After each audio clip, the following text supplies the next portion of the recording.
Сегодня, наконец-то, мы почитаем вторую часть поэмы Маяковского. Первая часть была уже на канале, и поэтому можно ее посмотреть. Это поэма «Облако в штанах». Тут у меня такая штучка есть, потом я покажу. А вторая часть будет сегодня. Мне что-то захотелось почитать ее сегодня, поэтому присаживайтесь, ложитесь и наслаждайтесь. А еще я буду показывать вам свои картины, чтобы это было еще визуально приятнее. Вот, кто хочет, закрывайте глаза и просто слушайте, а кто хочет смотреть еще и на картины и слушать, то прошу. Кстати, сзади меня тоже моя картина, это коллаж, написанный здесь маслом дерева, а оставшаяся часть это коллаж из старинных газет и журналов. Вот, сегодня у нас день искусства, поэтому поехали. Glorify me. The great ones are no match for me. Upon everything that's been done, I stamp the word not. As of now, I have no desire to read novels, so what? This is how books are made, I used to think. Along comes a poet and opens his lips with ease. Inspired, the fool simply begins to sing, oh please. It turns out, before they can sing with elation, on their calloused feet they tramp for some time, while the brainless fishes of imagination are splashing and wallowing in the heart's slime. And while hissing with rhymes they boil all the loves and the nightingales in a broth-like liquid, the tongueless tree merely squirms and coils. It has nothing to yell or even speak with. In our pride, we work all day with goodwill, and the seated towers of Babel are again restored, but God grinds these cities into empty fields, stirring the word. In silence, the street dragged on the ordeal, a scream stood erect on the gullet's road, while fat taxes and cabs were bristling still, wedged in the throat. As if from consumption, the trodden chass gasped for air. The city, with gloom, blocked the road rather fast. And when, nevertheless, the street coughed up the strain onto the square and pushed the portico off its throat at last, it seemed as if, accompanied by the choirs of an archangel's chorus recently robbed, God would show us his heat. But the street squatted down and yelled out coarsely, "Let's go eat."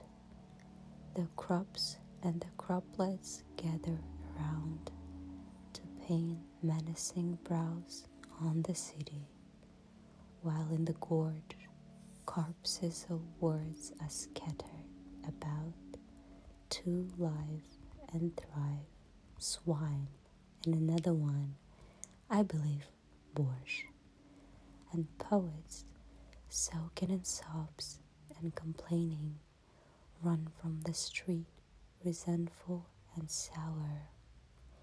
With those two words, there is no way to portray now a beautiful lady, or love, or a dew-covered flower.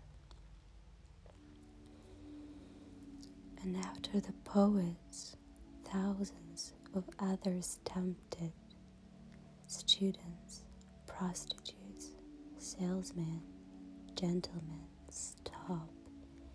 You are not the needy, so how dare you to beg them, gentlemen, covering yards with each stride. We're healthy and ardent.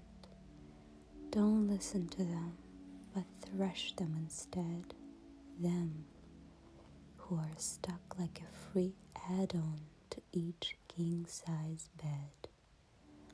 Are we to ask them humbly, help us, please, imploring them for hymns and oratorious?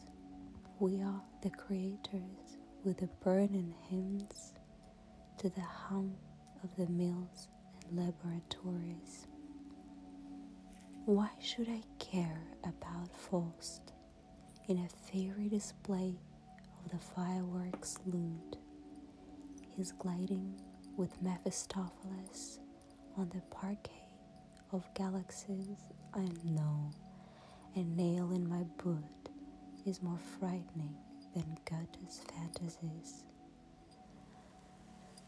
I am the most golden-mouthed with every word I am giving, the body and name day, and the soul every birth.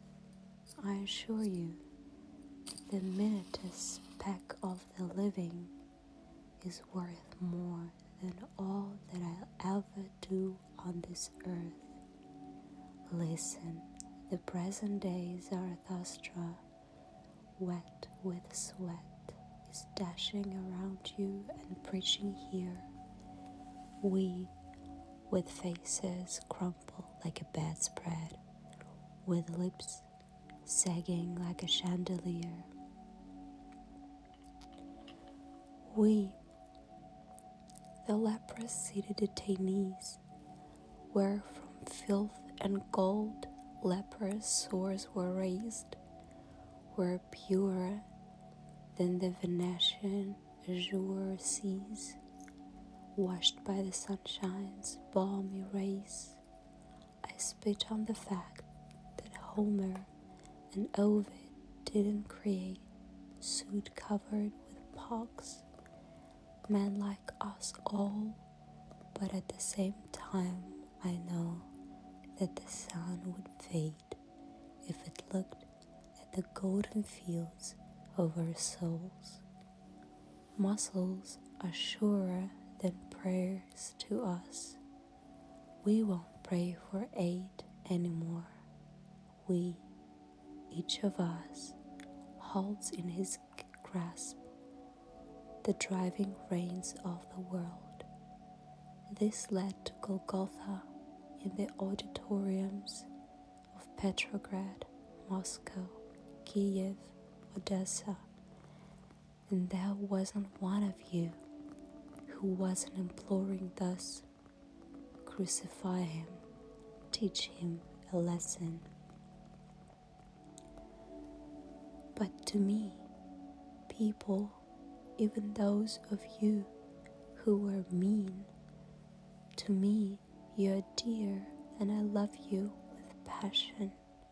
Haven't you seen a dog licking the hand that is being thrashed by? I am loved at by the present day tribe. They've made a scabrous joke out of me, but I can't see crossing the mountains of time him whom the others can't see. Where man's sight falls short, wearing the revolution's thorny crown, leading at the head of the hungry horde, the year 1916 is coming around. Among you, his precursor, wherever there is pain, I'll be near. I have nailed myself to the cross there, on every single drop of a tear. There is nothing left to pardon now. In souls that bred pity, I burned out the fields. That is much harder than thousands of Bastilles, and when his advent announcing, joyful and proud, you'll step up to greet the Savior. I will drag my soul outside and trample it until it spreads out and give it to you, red in blood as a flag.